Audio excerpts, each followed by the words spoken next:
సింగరేణి కార్మికుల సమస్యలపై నిరంతరం పోరాడుతున్న Singareni collieries employees union CITU కార్మికుల చేరికలతో బలపడుతుందని రాష్ట్ర కమిటీ సమావేశంలో ఆజీవన్ ఎస్ఎన్పిసి కార్మిక సోదరులు సిఐటియులో చేరేందుకు ఈరోజు గోదావరి కనిలోని ఆఫీస్కు రావడం సంతోషకరమని తుమ్మల రాజారెడ్డి తెలియజేశారు.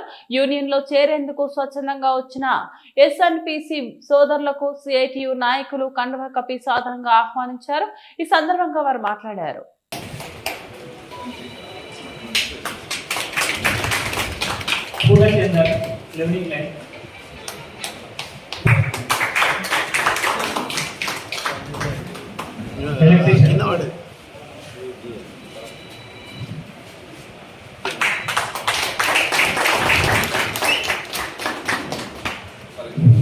ఇంకా చాలా మంది సాధారణ కార్మికులు ఎస్ఎన్పిసి కాదు మొత్తం ఆజీవన్ ఆజీవన్ అన్ని ఏరియాలో కూడా మన యూనియన్లో రావడానికి ఆసక్తిగా ఉన్నారు.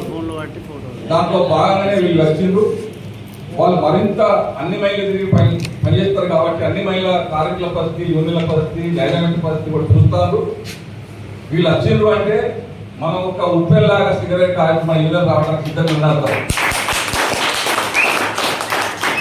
అన్ని మహిళల మీద మాట్లాడుతున్న నాయకులు మాట్లాడుతున్నారు, అలా యాజమాన్య ప్రవర్తన చూస్తున్నారు, యూనియన్ల ప్రవర్తన చూస్తున్నారు. కూర్చొని ఒక నిర్ణయానికి వచ్చిండ్రు అంటేనే మనం అర్థం చేసుకోవాలి. అందుకే వీళ్ళకు మన యూనియన్లకు వచ్చినందుకు మన సిగరెట్ క్లాస్ ఎంకరేజ్ తరఫున 100% అందరికి కూడా కృతజ్ఞత తెలియజేస్తూ అభినందన తెలియజేస్తూ రాబోయే కాలంలో ఇంకా మరింత మంది పట్టడానికి మన శ్రీనివాస్ నాయకత్వంలో లాస్ట్ ఎన్నికల ముందు శ్రీనివాస్ వచ్చిండు. నేను అందరిలో అతను ఒక రవి ఉండేటోడు. ఆ తర్వాత ఆయన ద్వారా ఇప్పటికీ నాకు తెలిసి 15-20 మంది కాంప్లెంట్ రవి వరేందర్ ఇంకా చాలా మంది సీనియర్లు అందరూ కూడా మన యూనియన్ పనిచేస్తున్నారు. దాదాపు 250 మంది దాకా ఎస్ఎన్పిసి సెక్యూరిటీ డిపార్ట్మెంట్ పనిచేస్తారు.